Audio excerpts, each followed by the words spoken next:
আসসালামু আলাইকুম রহমতুল্লাহ নাহমাদুহু ওয়া নুসাল্লি আলা রাসূলিল কারীম আম্মা বা'দ বিসমিল্লাহির রহমানির রহিম।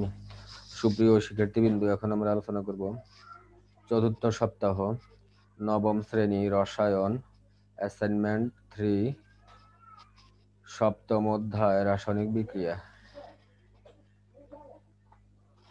প্রশ্ন: কাপড় কাঁচার সোডার জলীয় দ্রবণ যোগ লেবুর রস, খ লেবুর ডিমের খোসা যোগ লেবুর রস হোয়াট।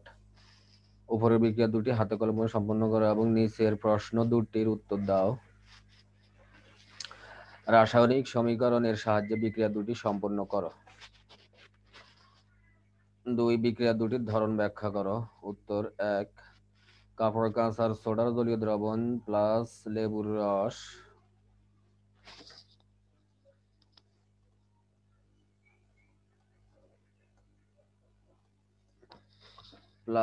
সমান ট্রাইসোডিয়াম citrate plus carbon die oxide plus পানি।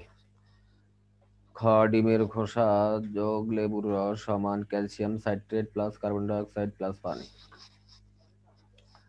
কাপড় কাঁচার সোডার রাসায়নিক সংকেত সোডিয়াম কার্বনেট, ডিমের খোসার রাসায়নিক সংকেত ক্যালসিয়াম কার্বনেট, লেবুর রসের রাসায়নিক সংকেত সাইট্রিক অ্যাসিড। সম্পূর্ণরূপে বিক্রিয়া দুটি হলো,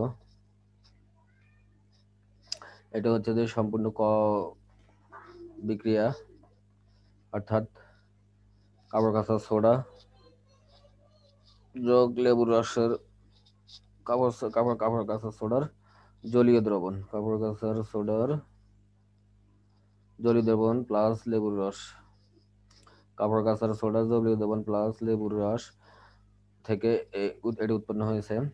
আবার ডিমের খোসা প্লাস লেবুর রস থেকে এটা উৎপন্ন হয়েছে। এই দুটো হচ্ছে সম্পূর্ণরূপে বিক্রিয়া। খ নং প্রশ্নের উত্তর হচ্ছে বিক্রিয়া দুটির ধরন।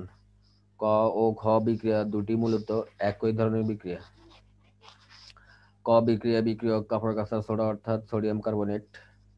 খ বিক্রিয়ার বিক্রিয়ক ডিমের খোসা অর্থাৎ ক্যালসিয়াম কার্বনেট।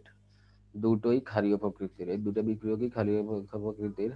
অন্যদিকে দুটি বিক্রিয়াতেই দ্বিতীয় বিক্রিয়ক হিসেবে সাইট্রিক অ্যাসিড বিদ্যমান এবং এই দুটি বিক্রিয়াতে কার্বন ডাই অক্সাইড, পানি ও একটি ক্ষার উৎপন্ন হয়েছে। যেহেতু প্রশমন বিক্রিয়াতেই এমন হয়ে থাকে, সুতরাং বিক্রিয়াটি একটি প্রশমন বিক্রিয়া। এই হচ্ছে তোমাদের নবম শ্রেণীর রসায়নের তৃতীয় অ্যাসাইনমেন্টের উত্তর। আমরা পরবর্তীতে ইনশাল্লাহ আরো অন্য টপিক নিয়ে আসবো। সে পর্যন্ত সবাই ভালো থাকো, সুস্থ থাকো। আল্লাহ হাফেজ।